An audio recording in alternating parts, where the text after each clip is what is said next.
আসসালামু আলাইকুম রহমতুল্লাহ। সালসাবিল একাডেমির learning Quran A to Z কোর্সের আরও একটি নতুন ভিডিওতে আপনাদের সবাইকে স্বাগতম। আজকে আমাদের টপিক মাদ্দে আরজি। গত ক্লাসে আমরা পড়েছি মাদ্দে তবাই, মাদ্দে বদল এবং মাদ্দে লিন নিয়ে। গত ক্লাসটি যারা করে আসেননি তারা অবশ্যই গত ক্লাসটি করে আজকের ক্লাসটি করবেন, কারণ গত ক্লাসটি আজকের ক্লাসের সাথে সম্পৃক্ত। গত ক্লাসটি সম্পর্কে আপনার ভালোভাবে করা না থাকলে আজকের ক্লাসটি আপনি সুন্দরভাবে বুঝতে পারবেন না। ঠিক আছে, বেশি কথা না বাড়িয়ে চলুন আমরা পড়ায় ফিরে যাই। আজকে আমাদের টপিক মাদ্দে আরজি।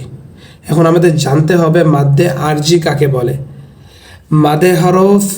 মাদে হরফের পরের হরফে ওয়াকফ করলে 3 আলিফ টেনে পড়তে হয়, একে মাদ্দে আরজি বলে।